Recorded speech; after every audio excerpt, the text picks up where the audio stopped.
Steve King, a controversial Republican congressman who has long given voice to right-wing racist ideas, has lost his primary election after 9 terms in Congress.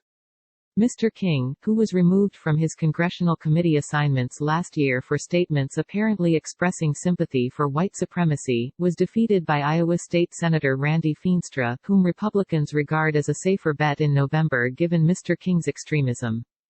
Mr. King has been repeatedly condemned both for his words and for his relationships with openly racist figures both at home and abroad. He has espoused ideas such as the Great Replacement theory, the notion that white civilization is under threat from higher birth rates among other races, and has more than once retweeted white nationalists. Congressional Republicans stripped him of his committee assignments last year after he told The New York Times of his regret that language promoting white supremacy had become taboo. White nationalist, white supremacist, Western civilization, how did that language become offensive? Why did I sit in classes teaching me about the merits of our history and our civilization?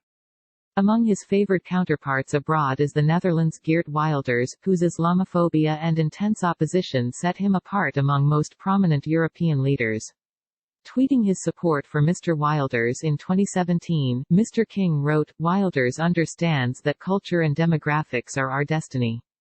We can't restore our civilization with somebody else's babies." Perhaps his chief concern is immigration, specifically the entry of Latino people into the U.S. He once showed off a model of a 12-foot-high border wall on the floor of the House of Representatives, presaging Donald Trump's "Build a Wall" campaign by years. On another theme, Mr. King was last year condemned for expressing extreme views on abortion, which he opposes under any circumstances.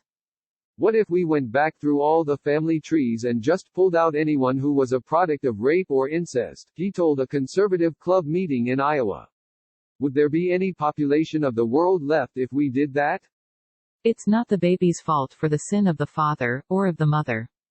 Mr. King's was not the only primary held Tuesday night, as Democrats and Republicans picked their candidates for several highly competitive races, including the governor's race in Montana and several congressional seats.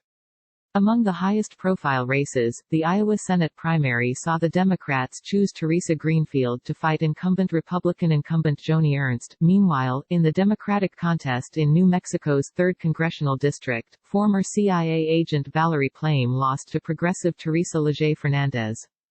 And in the 7 Democratic presidential primaries that were also held, presumptive Joe Biden managed a clean sweep.